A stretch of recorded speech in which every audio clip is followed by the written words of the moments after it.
Hello and welcome to Happy Foot, Sad Foot, your LAFC gateway drug and the only LAFC podcast written entirely by MLS's generative AI. I'm Travis Helwig. I'm Vince LaRosa. And I'm Darren Miller. Welcome to our preview of LAFC's Decision Day, their final match of the MLS regular season versus the Colorado Rapids on Saturday, October 18th at 6 p.m. at Dick's Sporting Goods Park. You can watch it on MLS Season Pass on Apple TV+, and you can watch it alongside us during our live Decision Day watch-along starting at 5:30 p.m., followed, of course, by our live post-game call-in show after the final whistle, all at youtube.com/@HappyFootSadFoot. You'll be sick of us. Is 5:30 the pregame or the kickoff? I need to know this. These are Kickoff things is that people 6. want to know. 5:30 is when we're hanging out. We're going to get on before. Okay. 6 is when kickoff is. And then 6:10 is when kickoff I just want to put is. that out front for our viewers so that they don't think we're lying and they're like, okay, at 5:30 the game kicks off and oh no, you guys are just talking about nothing. We wouldn't do that to you. No. We would do the last part. We will be talking about nothing a lot of the time. Yeah. Okay, fair. Okay. Dress code for the post-game show and the watch-along is, of course, our latest merch available over at happyfootsadfootpod.com, including our new Sunny and Bwango BFF merch and classic holiday sweaters. What? You got to get them now. You got to get them now. True. We have holiday sweaters, but they take over a month to ship if you want holiday sweaters, and they're cool. I have a couple. They are good, fun holiday sweaters about LAFC, but they take a while to make. So order them now if you want an LAFC Christmas sweater or holiday sweater or whatever. And whether you're looking for a 15% discount on that merch or the best way to support the show, you can become a Patreon member at patreon.com/HappyFootSadFoot. Later in the show, we chat to MLS Season Pass host, the one and only Jillian Sakovits. And of course, we'll discuss all this week's storylines and we'll make some bets.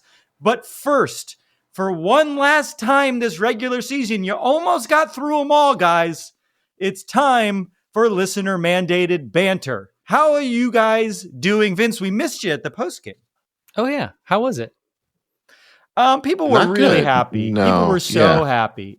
Really? Yeah, I disagree. Were they actually legitimately really upset about a game that, like, what did you expect? I know I'm jaded. I bet you people hate it when I talk like this, but like I think it makes them madder than when we are positive about Dolo is you dismissing their emotions. And that is a topic I talk about in therapy a lot. I would say, just so you know, fans, I'm working on it for everybody. Authentic. Yeah, it's Vince a problem. Okay, himself. It's a thing. It's a real next thing. Season, next season is going to be so zen. You're going to like have it figured out by next season. To the point where people are like, man, I feel like he's my bet. And then I'm going to have all these weird parasocial relationships with people that are like, he just gets me. And I'm like, what? Do I? Finally?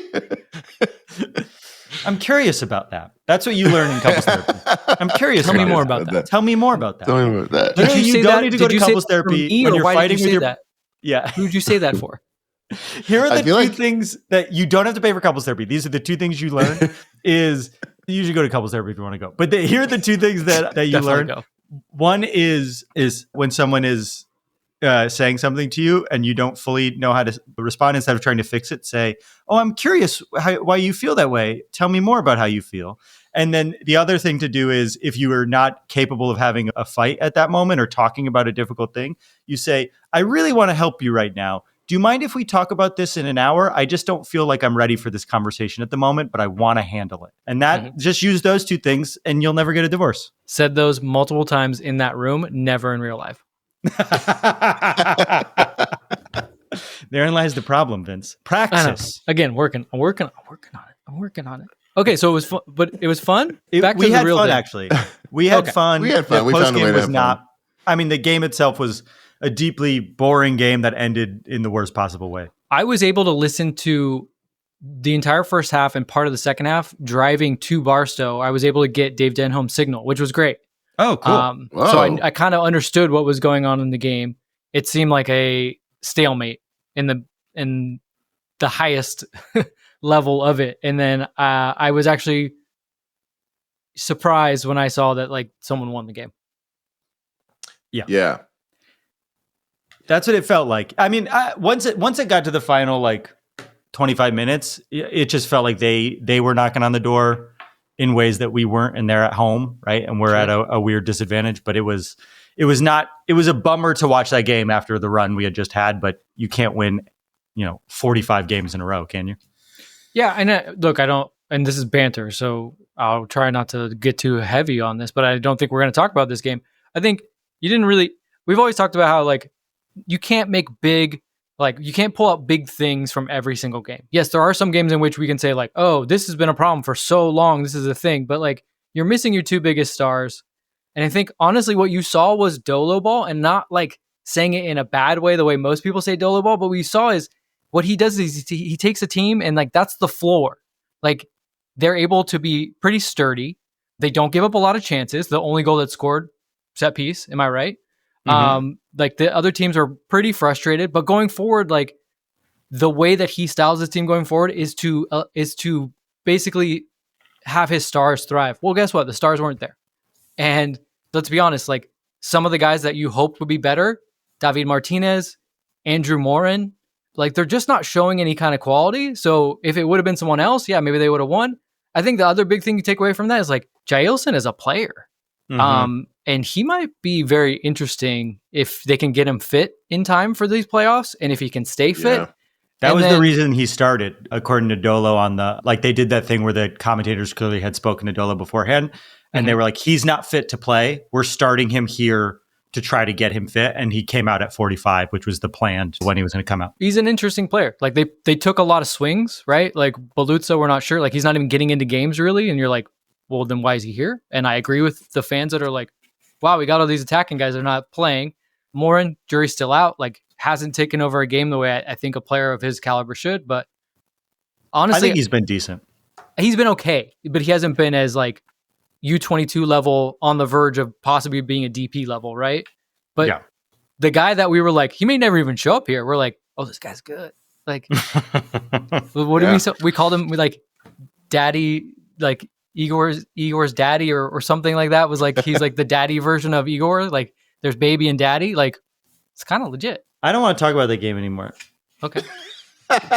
Well, I mean, all right. I hadn't seen you guys, and I thought I'd share something. Hey, Travis. Yeah. I'm not really in a good place to talk about this at the moment, but I do want to handle this. Maybe we should just talk about this later. I'm curious why you want to talk about this game, Vince. Tell me more about why you want to talk about this game. I told you, because I think deep down, because I was just wondering, like, did you guys miss me while you were doing the post game? I missed. I would say it was I would say it was a good game for you to have. We always miss you, Vince. Because I think some of the commentary was so dramatic after it, when it was their first loss in 12 games, where it was like, I don't think the smart one in the room would have handled it. We hadn't lost in 12 games. It's okay that we lost one. Anything else we want to banter about?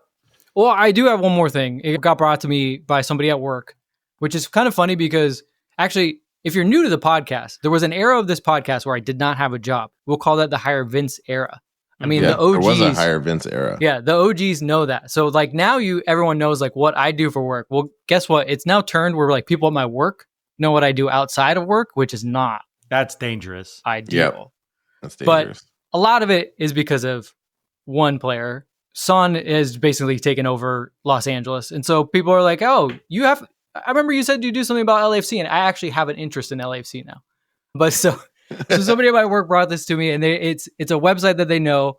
It's called The Realist, like realist, therealist.com. And I was like, what is it? They're like, look, just check it out. So I checked it out. I'm like, okay, cool. It's jerseys. They're like, look closer. And I realized that it's not just memorabilia. These are, like, game worn jerseys that you can bid on.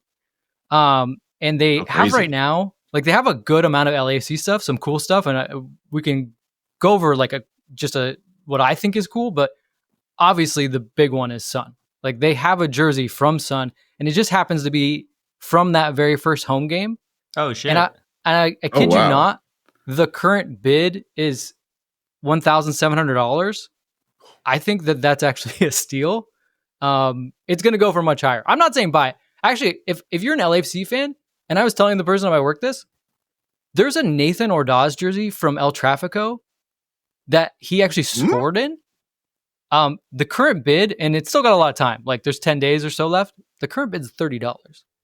Travis, how much Holy are the shit. A normal jersey is how much are the authentic jerseys $120. with? My first question for you, Vince, is how much are we getting paid for this ad? You just gave this website an unbelievable shout out in the most important part of our show. So I want to know, everyone is watching right now during listener mandated banter. So how much did you secure for this deal where you're just giving this place business without us getting a cut? The capitalist shout out. Wait, you mean the website, therealist.com, that has shut the fuck up. Officially authenticated. Do you have a side deal? Do you have a side deal with them, Vince? Are you fucking us? Vince is going rogue. Are you fucking us? Because I want to say I love the taste of crisp, delicious Miller High Life. Wait a second, Travis. When I'm watching the game, I need a High Life. Look, I will say this. You guys are my best friends in the world, and I would not hide from you if I had a deal with an officially licensed memorabilia website like therealist.com. Shut the fuck up. No. Okay, here's what you're going to do. You're going to go back to your boss, Travis. And you're going to say, our amazing listeners really want to hear about this. There's a Ryan Hollingshead game-used LAFC jersey from El Tráfico for $40, start too. The this show. Is cool. I go to my boss and I ask him to ask therealist.com. Stop saying the website. Bleep to reach out to another MLS. Bleep out the website. Should we start bleeping out all websites? Bleep out every website besides Vaughn Amirian's phone number. No free brand plugs. If you listen to this show, the only brand you can support is Vaughn Amirian's personal injury law firm. You know what? Let's roll that ad. But if you want to put in a bid to the Realist, I say that Nathan Ordaz jersey is the way to go. I'm just saying. Okay, I'm looking at this website too, and there are some, this is legitimately relevant to our audience. This is actually, there are some really cool things here that I'm going to... I would love to tell them about after we get paid money by them. Okay, a game-worn Lloris jersey seems like extra sweaty to me. Doesn't that seem like maybe... Actually, besides getting paid, I would like to ask, do they get washed? You know what? When I reach back out to therealist.com /MLS, I want to know if it gets washed. And now I am stop doing it. Please. I do know that they have an authentication process that's both gold and silver, and all the jerseys that we are talking about are gold, which is the best level, which means they got it directly from the players. This is therealist.com. Let's talk about last week's game. Let's talk about last week's game more. So Jailson was really good. That was Start fun. The show, Darren. Man, we couldn't have scripted that any better. Thanks, guys. We can start the show, but first we have a message from our sponsors, Travis. Flex Power Tools? No. Guess again. I wonder if it's Vaughn Amirian at Amirian Law. I think it is Amirian Law. Oh, that's interesting, because I have a question for you, Darren. Ever notice how some law firms advertise like they're fielding a World Cup squad, but when it's game time, all you get are the bench warmers? I do notice that quite frequently on lots of billboards all over town. Vince, I have a question for you. No, this isn't a question. At Amirian Law, they're not all about... Darren had set me up perfectly. And this is going great. Use this one. No, we're using this one at Amirian Law. I was just flabbergasted by the way you said all. You really leaned into that. Like, all you get? At Amirian Law, they're not about bright billboards or cheesy jingles like Darren said like us. 45 minutes earlier. They're focused on what really matters. Winning your case and getting you the compensation you deserve, because with Amirian Law, you get more firepower than a Bawanga Blast. And with Son joining LAFC, you know what it feels like to have a true game changer on your side. And that kind of partnership, Denny and Son bring as instant best friends forever here on LAFC. That's the same chemistry you will have with the good folks at Amirian Law. So if you want a law firm that plays like a team that delivers with a star striker, call Amirian Law at 1-866-ARE-WE-BACK or 1-866-ARE-WE-BAD. One number for when you dolo in, one number from when you dolo out. So when we draw or lose or win, but you didn't like it enough, you call 1-866-ARE-WE-BAD. When we win by 4 or more goals, but you're still mad about a few things, but it feels good, call 1-866-ARE-WE-BACK for Vaughn Amirian at Amirian Law. We love Vaughn Amirian. He is our favorite listener of this podcast. We play favorites. We'll just come out and say it. Oh, absolutely. He's our favorite. The only way Vaughn wouldn't be our favorite is if you offer us more money than Vaughn Amirian.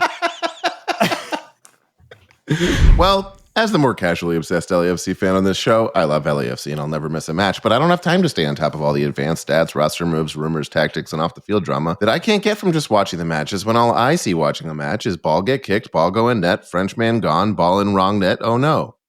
Luckily, my friends Travis, the human LAFC crazy wall, and Vince, the LAFC patron saint of tactics, are here to catch me up every week on the most important storylines that live beneath the surface of every match so we can all enjoy them so much more in a segment we call Storylines.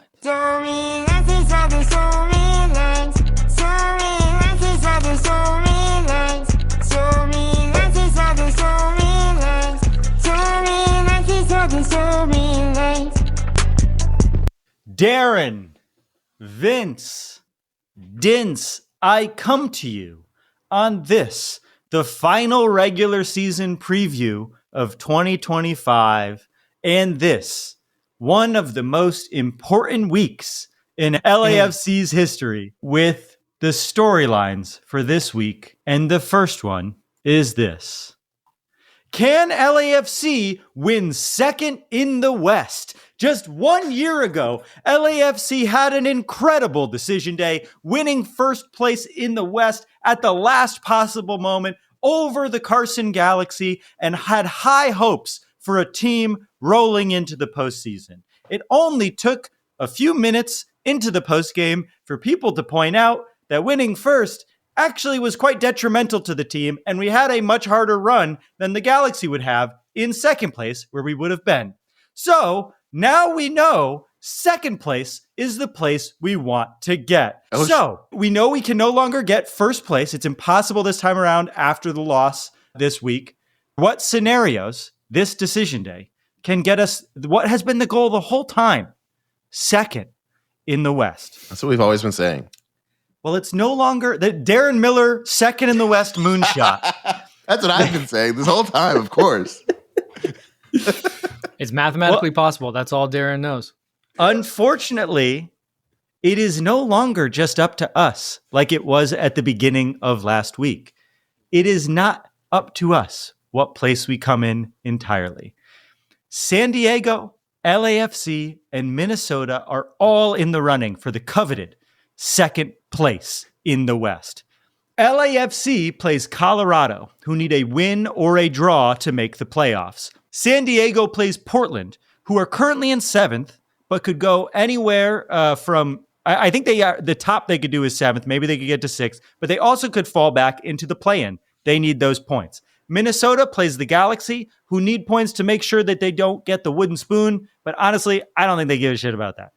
So what do we need to happen? Well, if LAFC wins, we get at least third. A win guarantees us third place. If LAFC wins and San Diego draws or loses, we get second place. So we need San Diego to drop points and for us to win in order to get second place. That is the only scenario in which we could get second place. Now, if LAFC draws and Minnesota wins, we drop to fourth place. If LAFC draws and Minnesota draws, we remain in third place. If LAFC loses and Minnesota draws, we are still in third. San Diego's match only matters to us if we win. Any other outcome, and Minnesota is the team we should care about. So we need to, if we win, pay attention to San Diego and how they do. If we draw or lose, pay attention to Minnesota. Does that make sense? Yeah, we have to equal or better what Minnesota does to stay ahead of them. Correct. And then win and get some help to move even higher up, is basically what you're saying. Yes. So if some more context, I believe this might be incorrect, but I think this is correct. If we get second place, we either play Portland or Dallas. If we get third place, we play Austin, who is locked into sixth place. And if we get fourth place, we get Seattle, who is locked into fifth place. Now, this is a question for both of you. Knowing all that I just said about what needs to happen, any predictions about where we should end or where we're going to end up? And should we be angling to try and play any of those teams? Any teams in that list that you really want to avoid? The question is for both of you. I think we already established that second place is what everyone is going for and what we are too. What we've always been going for. Yeah, it's which the would direct mean we route play to Portland MLS or Cup, Dallas, which we all know Yeah. the coveted second place MLS Cup like freeway on ramp. Second place is the MLS Cup on ramp. I think that's what we're going to start calling it. Yeah. Right? Yes. If you get second, you're guaranteed to win MLS Cup. However, I would say, because it's a 3-game series, classic soccer 3-game series. Good old American sports. You know, when you grew up, you were like, I would love one day to be in a 3-game MLS playoff series because that's America. and it's only 3 games in the first round, and then it goes to single games. Oh, Right. Not just that. It's 3 games in the first round, and then there's a break. There's an international break. That's right. So That's when I was growing up and scoring goals and pretending I was like famous soccer players. I was like, oh, when he scores, they win the series just in time for the international break. He scores. They win the second of the 3 games, which means that they move on because they also won the first game. And now he's on the how much plane. they won by does He's not on the matter. plane to Gabon, and he really needs to get a win in these next 2 games in order to even have a chance to reach the World Cup for the first time in his country's history. Yeah, those are all things. Some of their players might get injured before the next time they play. The crowd goes wild. A little bit more context about the playoff seeding. If everything froze today, on our side of the bracket, if we were in the 3 seed, we have San Diego, Portland, LAFC, and Austin. You could swap out Portland and FC Dallas potentially. On the other side of the bracket is Minnesota, Seattle, and Vancouver. That's a harder side of the bracket. So 4 seems like a number we really want to avoid. And 2 and 3 seem tolerable, right? Like the 3 teams currently on that side of the bracket are all contenders to win the West. On our side, it would be between us and San Diego's kind of been sloppy lately. 2 and 3 seems like what we should be rooting for. We should be rooting for probably San Diego. I guess it doesn't matter between San Diego and Minnesota. Who gets the other spot? Yeah, my point in the 3-game series was like, I don't really want to play Portland because they have turf. I don't want to go to turf on one of the series. Like, as much as I'm testing fate by being like, I'll play Austin. Don't mind playing Austin because like we played them. They lost by a set piece with a roster we lost that to them is twice this year. Yeah, but not with Sonny playing. You know what I mean? Like once not even Luanga. That game would have been and very the last different time we lost in to Austin. them twice in one season, Vince. Yeah, we kicked the shit out of them on the road to the MLS Cup final. Yeah, I think that they're a nice team.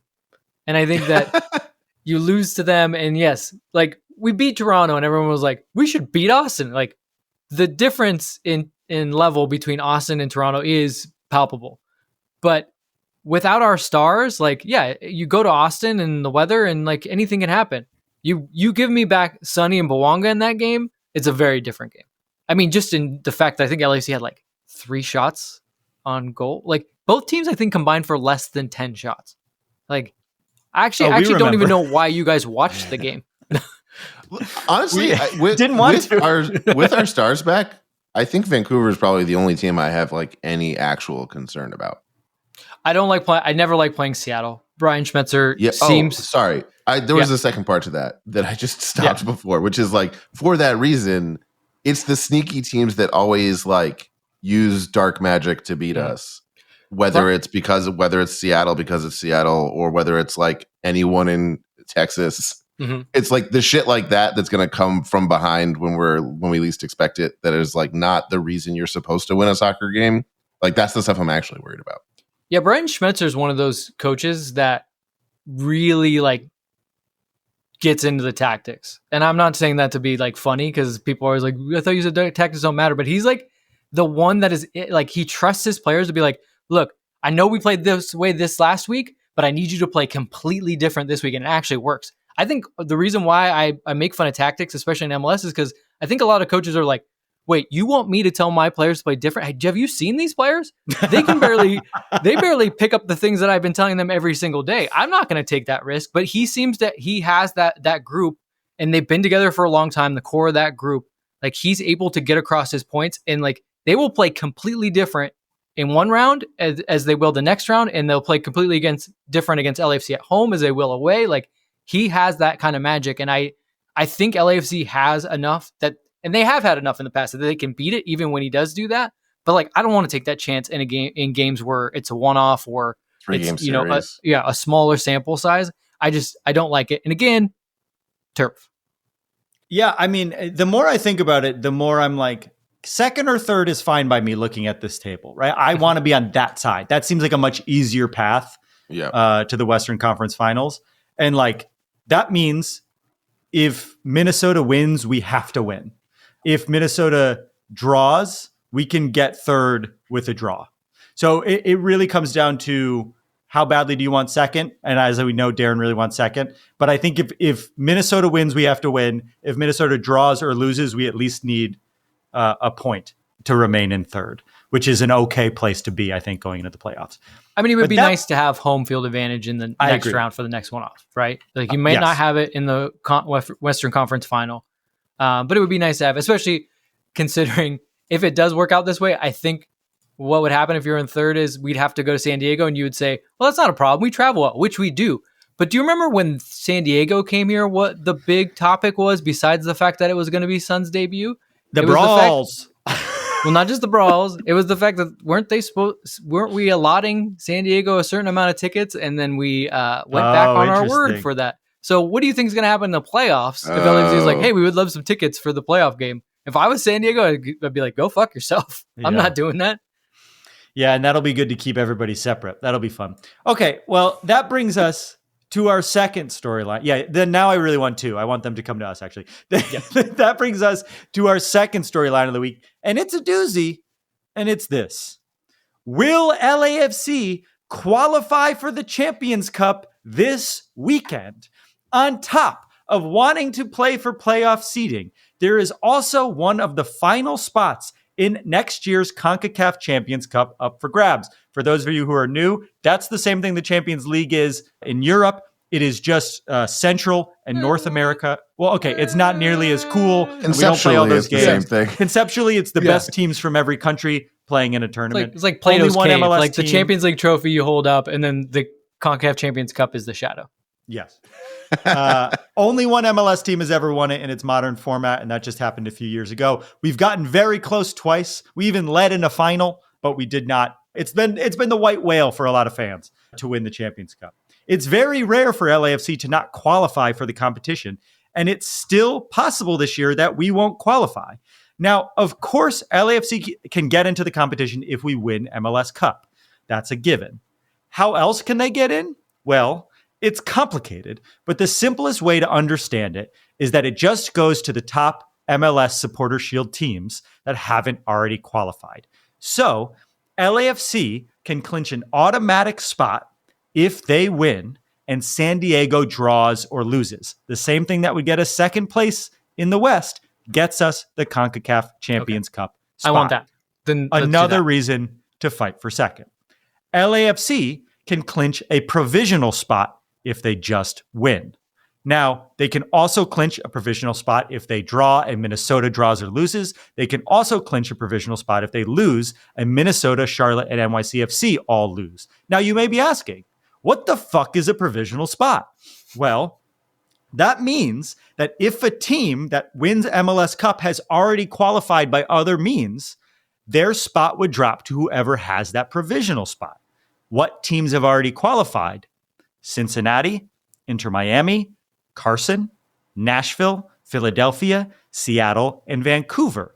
All of those teams are in the playoffs besides Carson, and all of those teams are in the running, I guess probably besides Nashville, to win MLS Cup. If we lose in the playoffs, any one of and we get a provisional spot this weekend, and one of those teams wins, we still get a spot in the Champions Cup. So you want to root for those teams if we end up losing in the playoffs and we have a provisional spot. Again, question for both of you. Knowing all that, how are you feeling about our chances to get in the CONCACAF Champions Cup this year? And how big of a loss would it be if we didn't make it? Who's San Diego playing again? San Diego plays Portland. Portland. Who doesn't want to drop down? But Portland is. I mean, I feel good about LAFC taking care of business. I guess, it sucks now that they have to depend on other things, right? So I think that we'll keep up our end of the bargain.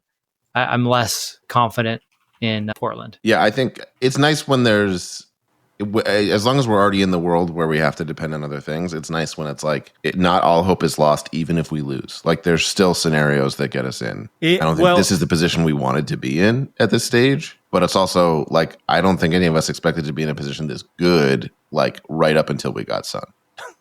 If we lose on Saturday, we need Minnesota, Charlotte, and NYCFC to lose just to get a provisional spot. So losing this Saturday basically means, unless we win MLS Cup, we don't get in, right? If we can win, we just need San Diego to draw, and we automatically get a spot, right? Like a win feels very necessary this weekend. Yeah. I mean, I'm not saying like we're fine either way, but I'm saying like it doesn't feel like a long shot. Like there are ways to make it happen, but I do think winning a tournament like that is something that we really want. And now that we have Sun and we're becoming more on the global stage and trying to raise the stature of the club overall, I think it would be a shame to not be in it next year. Not to mention that I think CONCACAF Champions Cup is a path to the next Club World Cup. It is. Well, we should still point out, though, that they have a path even if they don't get automatic spots and don't get provisional, and it's win MLS Cup, which I don't know. Here's the question to you guys. Which I think we can do. How comfortable you feel having that be the route? Like, do you feel like it feels weird to say, like, because that's in LAFC's hands, right? Like, do you feel more comfortable with LAFC? Because like this is not in LAFC's hands. They could win and San Diego go out there and win 7-0 to done and dusted, right? And you're like, oh, well, there's nothing we could have done. Do you feel like the better chance is actually MLS Cup? No, I don't think it's the better chance, but I don't think it is out. I think we are probably, depending on our seed. I mean, I would love to see the betting odds for MLS Cup once the seeding is placed. I bet we're in the top 3 to win. I think like Vancouver is maybe the team that I would say is the favorite right now based on how they've been playing. I think we could beat Vancouver, right? Like, it's not like BC places like a fortress that we can't win in. Right?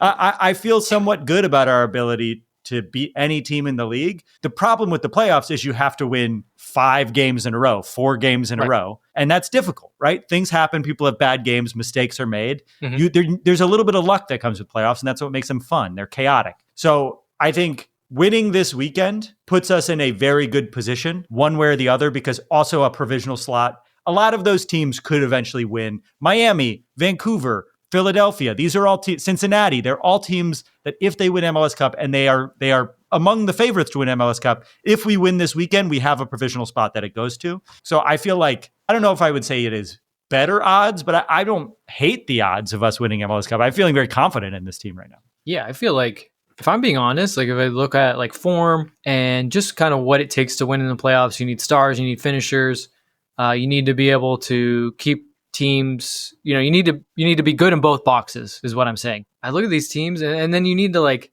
just have like a kind of balanced model approach. I think like what I'm basically saying is I don't trust Philly at all. And I really think that, like, to your point, Travis, like Miami, Vancouver, LAFC should be the 3. Like I don't know what the betting odds are, but that's who I would put top 3. And then everyone else kind of falls in line after that. And that's weird to say because, again, Philadelphia are the Supporter Shield winners, but I just don't think that their soccer translates well. I don't think that I think they kind of stumbled into that. But yes, you're right. We're talking about a 3-game series, an international break, then one-offs, and then the final. Like, it's so weird to think like the playoffs are so close. Like, the playoffs start next week, but MLS Cup is not until the first week of December. Like, the playoffs are that long. We don't play that many games. There's not that many games. Like, it's just crazy. I just looked up the odds on DraftKings, and this is before the seeding. Inter Miami is the favorite with plus 500. The Whitecaps are in second with plus 550. Yep. And then tied for third is us in Philadelphia with plus 700. Okay. I think that's reasonable. Yeah, it's a tip of the cap to Philadelphia winning Supporter Shield. I think that's fair. But that's about how I would have it too. And then right behind us is San Diego and Cincinnati with plus 800, and then it drops off from there. But yeah, a lot of those teams have already qualified. Just us and San Diego have not qualified for Champions Cup. So that puts us in a decent position if we win this weekend to get into Champions Cup. Okay, that brings us, all of that, we have to win this weekend. Oh, there's a game this weekend. There's a game this weekend that we're doing a live stream for like 100 hours for some reason. And that whose idea was this? 100 hours subathon. We're doing a subathon. We're going across the country. I did a subathon in college, if you know what I mean. And that brings us to our final storyline of the week. I don't know really what he don't. means. I got bottomed by a dozen men. And that brings us to our final storyline of the week. And it's this. Will the altitude... No, I'm not stopping. Will the altitude of Colorado slow down Bwanga and Son? Historically, LAFC have dominated Colorado with 10 wins, 5 losses, and 1 draw. However, the last 5 times we've played in Denver, we have 4 losses and 1 draw. We have not won there in a very long time. The altitude at that stadium, 5,200 feet above sea level, which is roughly 1,600 meters above sea level for those of you who don't know what the fuck a foot is. That's tough on any player, no matter what. Air is harder to breathe. The ball moves differently. It's cold. It's a rough place to play any sport, Colorado. That said, Colorado's not very good this year, winning only 1 of their last 5 and sitting 10th in the West, tied in points with RSL, who is currently winning on tiebreakers. If Colorado wants to make the playoffs or the play-in, they need points against us. We played them 3 times this calendar year, beating them on aggregate in the Champions Cup, but we did lose 2-1 in that leg, in the away leg in Colorado. The other match was at home in July, where we won 3-0. Any guesses who scored our 3 goals? Bwanga scored 1 of them. Any guesses who the other 2 were? Oh, Ordaz? Ordaz was 1. Aaron Long? Nope. It's a fun one. Hollingshead? Yeah, that's why I wanted to go with something Nope. different. Yeah. Olivier Giroud? Nope. When was the game again? Yeah. July. Oh, okay. Sergi? Dil Rosen. Remember our old pal Dil Whoa. Rosen from Club America? Oh, wow. His 1 club goal, or maybe it was 1 regular season goal, came from our good friend Dil Rosen from Club America. Remember when there was going to be a trade for him and Bwanga? Club America was convinced of. Vince, what do we need to know That was a good about? one. Yeah, I was like, the whole time we were like, everybody shut the fuck up. It's not happening. What do we need to know about Colorado, and how do you think we stack up against them, knowing we haven't won there in in years in their stadium? Yeah, Colorado's kind of like fumbled on the 1 yard line here because they've been really bad towards the back half of the season. And what's made it worse is it's been against teams they're directly competing with for that final playoff spot. Like they just lost to RSL, directly competing with them. They've lost to Dallas within the last couple of matches. I think they haven't won in the last 4. One thing that they did this season, and we saw it from the Toronto game, Jordi Mihalovic was one of their star players, is no longer on the team. He's now on Toronto. It was an inter-league transfer, which meant it was real money. They paid real money, not GAM. They gave real money to Colorado for Jordi Mihalovic. And then they turned and went out and got Paxton Aronson, who was playing in Bundesliga. Everyone was kind of wondering where his next move was going to be out of Bundesliga because he had been playing pretty well, but he came back and some people aren't excited about that. For him, it was probably life-changing money and a chance to possibly play in the World Cup. Can't really blame a guy for that. Similar type of thing with recently Miles Robinson is going to get life-changing money, and he was another guy that everyone was like, you got to go to Europe. And he's like, well, what if I'm comfortable here? What if I like playing soccer here? Maybe it's just a job for me. I think for Colorado, they're of 2 minds. Like, yes, they would love to get into the playoffs, but I think they're all gearing up for next season, especially bringing in Paxton. It's interesting that Chris Armas started his coaching career in the Red Bull tree, which if you know anything about Red Bull, just in general across the world, they're all about pressing football, getting the ball forward and getting numbers forward and pressing and winning the ball high.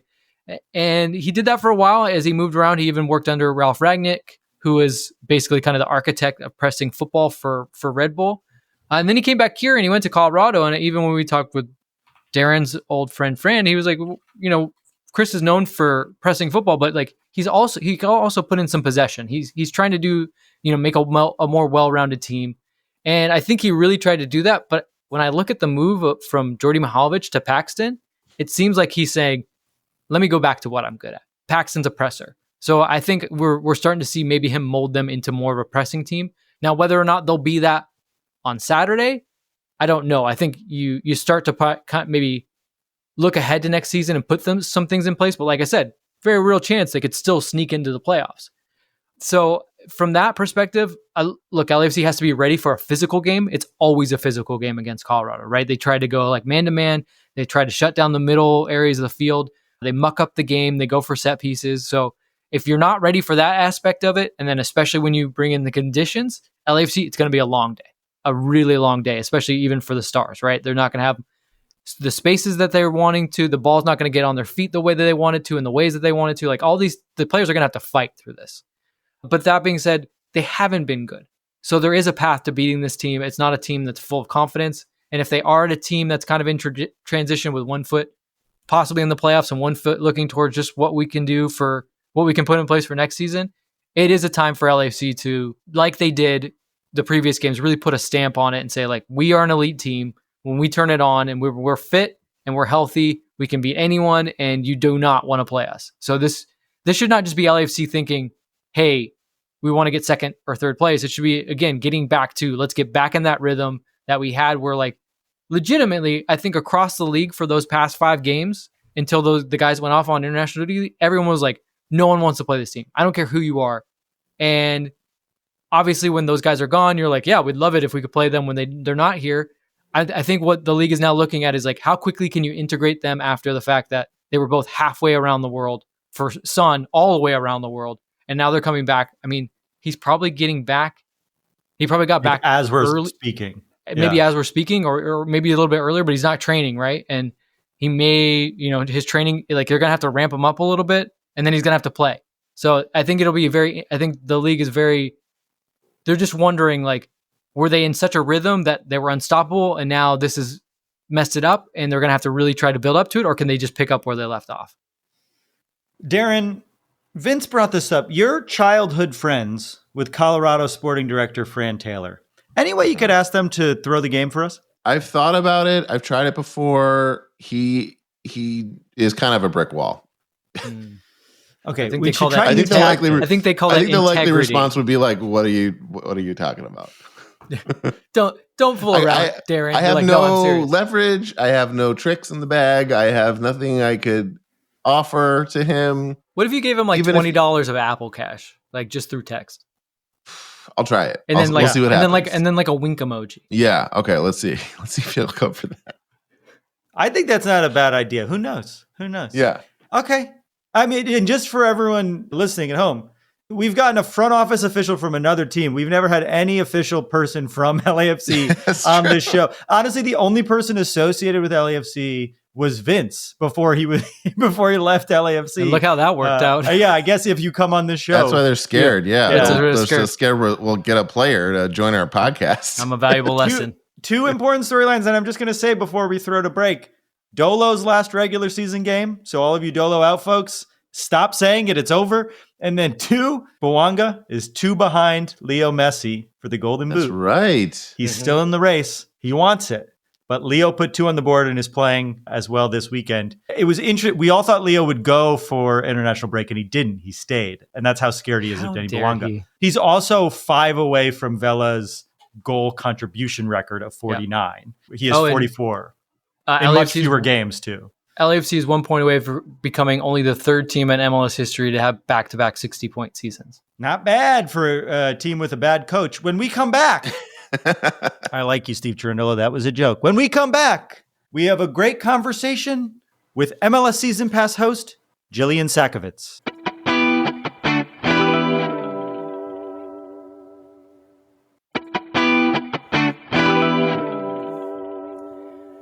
You've seen her on MLS Season Pass, CBS Golazzo, and in The Athletic. She's much too good to be here. Please welcome to the show, Jillian Sakovits. Jillian, thanks so much for being here. Oh, wow. No one has given me an intro like that at all this year. Oh, no one has gone too good to be anywhere. I'll tell you that right now. Should we call it here? Yeah. Sure. I think we peaked pretty early, but it's fine with me. Yeah, okay. Good interview. Yeah. That takes the pressure off me. If we've already peaked, then I can be a pretty bang average in my answers when we get into this. It's not every day that we have a serious journalist here on the show where we mainly talk about which players are the hottest. So I think if we could ask you some questions about Decision Day and the West and how you're feeling. I feel like you've watched more soccer than we have. So we're just curious how you're feeling. As someone who's watched the league more than us? Where do you think the West stands? Is LAFC as good as we think they are? Who should we be scared of? How you feeling? Okay, so I'm gonna get into all that, but you say that you usually talk about players' aesthetics. I think we just need to take a moment because while he may not have been producing many goals for LAFC, we did lose the best hair in Major League Soccer with the departure of Olivier Giroud. So you could see that the ball would hit into that and like ricochet like it hit a brick wall, right? Like it was so rock hard, that hair. It was so incredible. It was like the most exciting part about Giroud coming. And then I will say, I think I maybe got Giroud's peak moment when they won the US Open Cup. And then I don't think we saw that again. So I have a lot of good memories of Olivier Giroud, but now we move on because look what happened. An equally beautiful man. It's like, sure, you always know with LAFC that, like, under Steve Cherundolo, they're going to be in it. They're going to probably be in some type of final, whether is that the Western Conference Championship, is that MLS Cup? Like, what is that? But now it's like they're scary, scary good. For the first half of the year, we were talking about two things I never thought I'd be talking about: expansion side San Diego and the Vancouver Whitecaps. And that was without Mueller. So then all of a sudden, just Son and Bouanga, like perfection. And now like LAFC is maybe the scariest team in Major League Soccer. Is that fair? I feel that way. That's what we think, but we feel like maybe it's unfair when we say it. So okay, I think that's smart. Yeah, so I think it's like they're in the mix with Vancouver, San Diego, and LAFC, and I think that, though, as anybody knows, I've covered enough of MLS over the past decade to know that you don't need to be the best team over the course of the year. You need to be getting hot at the right time. And LAFC, let's be honest, if there wasn't this thing for an international break for World Cup qualifiers, they'd be 7 for 7 right now. They've got 6 wins, one little loss that we don't care about to Austin in their last 7. That's nuts. The only other team that is like on a similar form is the Vancouver now, with like their son in Mueller in 5 wins and 2 draws over their last 7. But to answer your question about who LAFC does not want to face, am I remembering that correctly in the postseason? This is not like the sexy answer, I don't think. But again, if I have any recollections of my last decade, no team wants to see the Seattle Sounders in an important game of the playoffs. I mean, Lionel Messi in Miami didn't want to see Seattle in the League's Cup final. So Seattle would have my vote for a number of reasons. 2 of our best seasons were destroyed by the Seattle Sounders, just like coming in and mucking it up and frustrating us. And then we all left hating the good people of Seattle, who, are kind when they're not sports fans, but we hate them when they're sports fans. Oh, that is one of the most intimidating supporter section. Like, as a reporter, there's so few supporter sections I am a little afraid to walk past. And afraid is the wrong word. Maybe just like afraid of what they're going to say. And Seattle is definitely one of them, because when they are in game mode, they are not messing around. They don't care who you are. If you don't play for the Sounders, you are enemy number 1. Them in Philadelphia. You've traveled to all of these cities for work. Not that you're out there being a tourist, but what do you think is the best away day that maybe we're not thinking about that maybe we could start thinking about traveling to for the game day experience? So I have like been a tourist in all of these cities because it's too special to get the chance to fly to these places. It's not lost on me that these aren't places I got to go to growing up. So it's not lost on me that I am getting a free ticket to a place. So I think it's important to our jobs to get to know the place that you're in, because soccer is culture, and soccer is about where they play. So there are 3 categories to this answer. Oh, great. The best away soccer game is at Providence Park in Portland, Oregon. 100%. Like, that is just the most unique. You are in this bowl, the Timbers Army with the flags and the green and the yellow smoke, the thunderous feeling for full 90 minutes is truly like nothing I've ever experienced before. And there's a man with a chainsaw.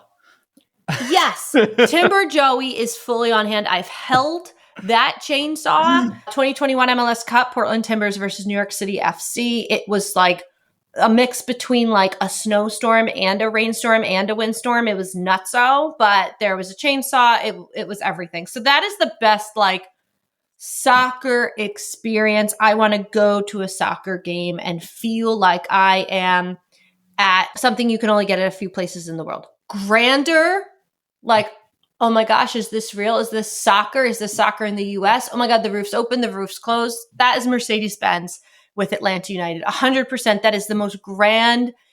Pinch me. Like every time I walked in that place for 5 years as their host and reporter, I was like, I can't believe that. I mean, Kanye West lived at one point in Mercedes-Benz Stadium. Oh, right. What? Yes. When he was creating Donda, he like wasn't happy with it. So then he like sequestered himself in the away locker room and he lived there like for rent. And then funny story, me and Mo Adu ended up like going to like his next concert where he like played his album and like wanted to see if it was like check the boxes. And I don't really know whatever came of that, but I saw Kanye West fly around Mercedes-Benz Stadium on the field for like 2 hours listening to his own music. And then number 3, the best away city. The best away city, not, it has its perks in terms of a game. I don't hate BC Place. It's not the best, but the best city is Vancouver by far. Like the seaplanes, you're in this beautiful little city. And then within 5 minutes, you can go to like what is actually a rainforest. And then within an hour, you can go to like blue lakes and really high whitecap. So that is the best like city I'm going to walk around and do stuff for sure. So there's my 3 answers. I don't know if you wanted all of that. There they are. Oh, that's fantastic. That's great. What are your favorite away cities? I haven't been to many LA. Definitely not Carson. I'll tell you that much. We don't have to worry about that this year, do you? No. We went to Columbus, had a miserable time. I don't think the Columbus is the most fun city to visit. Obviously, the game was bad, but I wouldn't choose to go to Columbus, I'll say. You don't have to nod or shake your head, but it's not a city that you want to visit. It's tough weather. There's some tough Wait, when you say I went to Columbus, did you go for the 2020 We went for the MLS Cup, yeah. We did. Okay, that is peak horrible Columbus weather that just, it feels like it comes around every couple weeks there. Yeah. It was also, we went out and like all the alcohol had milk in it. I don't know how to describe it. It just wasn't a fun place to visit. But I went to Atlanta for the Club World Cup and that was very fun to visit and I'd never been to Mercedes-Benz. And you're right. I can't believe Kanye West was the Phantom of the Opera there for a brief period of time. That's a great way to put it. So did you go to the LAFC game because we all were like, they're not going to be able to get a ton of fans because it's in Atlanta, but that was you. You were there. So you got to see Olivier Giroud in his crop top for like 10 minutes when he couldn't find his jersey. That's another fan. I'm acting like sometimes a big Olivier Giroud fan. I'm not, but that's another. No, we all are. Yeah, I guess I am. That's another just favorite moment of mine where he was just standing there kind of like gracing the people in Mercedes-Benz Stadium. Like, I'll have my shirt off while I wait for my friend. And I forget who it was, but it was really funny. It was Hassal. Because we joked on the podcast that was how he earned his start when Lloris was out. Wasn't the next match after Club World Cup, was it? It was soon after. Yeah. He got a start and we were like, oh, it's because he got that jersey for him. And he had a great start. He had a great game. I didn't like that he covered the ads. Brought other players up. That's what he did while he was here. What a nice guy. We take pride at LAFC being the hottest team. We do think that we have consistently very hot players, and it's important to us in the city of Los Angeles to be the hottest team. That's I have a question for you, actually. You can cover your mouth when you answer it. What's your least favorite city that you visited? We'll bleep it out. I'm just curious which one that you've... You don't have to... Oh, my least favorite. That's a tough one. I can contextualize this a little bit. I grew up in Boston and had to watch a lot of games at first Foxborough Stadium when I was introduced to Major League Soccer. I haven't seen a Revolution game at Gillette Stadium, but there's definitely something going on. Like my brain breaks when I think about it. Okay, yeah, that's fair. It's tough to go to Gillette because it feels still like you're in a football stadium, which Mercedes-Benz does not. But when the Revs are good, there is a New England Revolution culture for sure there. I mean, that is a storied franchise. That is a, MLS like OG. So I can't answer what my least favorite is. I'll tell you this, it's very hard to go to a place where the team is not playing well and the coach is on the hot seat. That is my least favorite assignment because you're not going to get anything. And you feel for people. Like, I know we can say, oh, who should be on the hot seat? Who's on the hot seat? But at the end of the day, these are people's lives and jobs and their kids in school. Like, all those things are really affected. So I don't love that from a professional standpoint because it's very challenging. And I don't like it from a life perspective. Yeah. Yeah, it's hard to think about these people as human when you're like arguing with fans on Twitter and then like you get to know them and you're like, we shouldn't call for every coach to be fired the minute they lose 2 games, right? Like it's a job that they have. Yeah. And that's exactly it. I think it's like, that's part of it. It's like me signing up to be a host and a reporter. I'm putting myself out there and on TV. So the expectations are that I'm doing a good job every single night in and night out. But it doesn't mean it doesn't sting when maybe you have something going on or things are tough at home or whatever, because we are all just human beings at the end of the day. But on the flip side, it's like whether you're a coach, a soccer player, on air, broadcaster, you choose that profession. And it's not lost on me ever that this is not a hard job. I come from a family of people that are in education and teachers. You want to go stand on your feet and teach the next generation every single day, no matter how you're feeling, for not a ton of money. Like, those are tough jobs. So I never for a minute feel bad for myself. And I think most coaches and players, while things can be challenging, know that at the end of the day, they've made a decision to have this career. And while they're human beings, it could be way worse. I think the hardest job you could have is a podcaster. I don't think it gets any harder. I agree. It is like we really struggle out there. It's the Lord's work, really. Yeah. Thank you for saying the soccer God's work. Yeah. Yeah. I wanted to ask a little bit about Son because he's obviously changed our team entirely, and like the fan base. And there's been a real like cultural impact here in Los Angeles around him. And I'm curious, like outside of LA, one, what does that look like? And do you feel like it's something that has impacted the league in general, or do you think it is an LAFC specific thing? And it's fine if the answer is that. I'm just curious, like we're inside of it and it feels like the most important thing in the world. How does it feel from an outsider's perspective? From an outsider's perspective, it feels like one of the biggest things that's happened to the league in a really, really long time. I talked to some top commentators in England who obviously had a long career of covering Son with Tottenham. And everybody just said, you're getting such a great guy. Like, you're getting such a great guy. And then, I was reading an article maybe a couple weeks ago in the LA Times that talked about how much his teammates and coaches described him as a, quote, like, incredible human being. And then a few Sunday Night Soccers ago, their sideline reporter, and a friend of mine does a great job, Andrew Wiebe, was at the tailgate where there were people who didn't. I know when I used to like interview fans, I'd be like, oh my God, you drove from Northern California from this. There were fans that flew from South Korea to see him.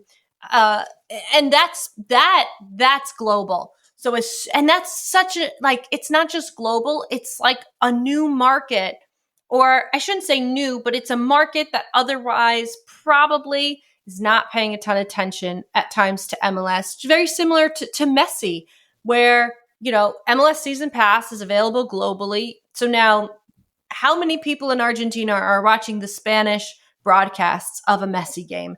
And I think the same thing can be said of Son within the Asian and South Korean market. It's incredible. Son, to me, just feels like the biggest slam dunk in a long time. And he's come in, it's not just the name. He's come in and he's been instantly like locker room impact and a field player impact. And he's making your best player even better. I don't know what else they could ask for. We were recently talking about how South Korean fans talk about Denny Bwanga as so selfless of a player. And we were like, we would never have said that a month ago. In no world would we call Denny Bwanga a selfless player. And now he is. Like, Son's just made him better. Well, that speaks to his like emotional intelligence too for the team. That like, hey, like now I know my role. Like, I want to be great, but I want this team to be great. So I know when to give it to this guy. Yeah. I do want to wrap this up because I don't want to take too much of your time, but is there anything else, like if people want to follow you, if they want to find you? You guys absolutely smashed it in the intro. That's right. I'm a host and reporter for MLS Season Pass. I do here and there stuff for CBS Sports Golazo in their studio as well. And then for any of our women's soccer fans, hey, we talk a lot of Angel City, et cetera, et cetera. I'm the host of Full Time for The Athletic for the Monday and Friday show. So full-time review and full-time focus. So it's a great mix for me because the women's game is something I've been a fan of my entire life, and getting to now kind of use the skills that I was very grateful to get from my start at MLS and other soccer networks. It's really nice now to be just talking the women's game twice a week. So yeah, that's where I'm at. And as for where I'll be this weekend, I am going to the wonderful land of St. Louis, Missouri, not to pay any attention, I don't think, to St. Louis, but to Real Salt Lake, who, as per usual, what did they say? Destiny's in their own hands, and they got to win. And a couple other things could happen if they don't, to get into Decision Day. But real quick before you leave, is there a decision day besides that? Is there a decision day, like a probability scenario that you're tracking or that people should be tracking besides just like, we're all focused on LAFC? That's a great question. I think the shocking thing is that for the first time in such a long time, the Eastern Conference, as of a few weeks ago, spots 1 through 9 had their little X marks, meaning that they've clinched their spot in the postseason, and then 10 through 15 eliminated. So while I think the interesting one could be Chicago, Columbus, because it's like people, well, not LAFC fans, but like Columbus, you expect to be in the postseason, and like that could not happen. And then you want to see, not after Decision Day, but that game, the 8 versus 9, will be the wild card game, which they'll be fighting to host that. And sure, I think a couple other things could happen. So that's one. And then in the West, it's slightly more open. Technically, San Jose, Colorado, Real Salt Lake, and Dallas all still have a chance to get the final 2 spots. So 4 teams, 2 spots up for grabs. But if I've learned anything, my first year in MLS was kind of like a Decision Day baptism. That was 2015. And the Portland Timbers, I think at the time, could earn themselves anywhere from like a 2 to a 7 seed based on their Decision Day result, which at the time meant you were out of the playoffs. So it was like, could Caleb Porter be on the hot seat? And then they won MLS Cup that year. So if anything, you learned that like Decision Day is just like sheer chaos. And the right team kind of starts feeling good about themselves, and they find themselves MLS Cup champions. Well, where will you guys be for LAFC's final game of the year? What a great segue into a plug for ourselves. Yeah, I want to know. We're doing a Decision Day watch-along live stream from our homes. Cool. So if you want to watch the game with us, head over to youtube.com/@happyfootsadfoot and you can watch us watch the game, which is a thing people do for some reason. Jillian, thank you so much for being here. We can't thank you enough. Thank you so much. You're welcome back whenever you want. And when we get to MLS Cup, which Apple TV correspondent do you think is most likely to party with us? Me. Great. All right. Yeah. Well, shots on us. When we come back, we're going to make some bets.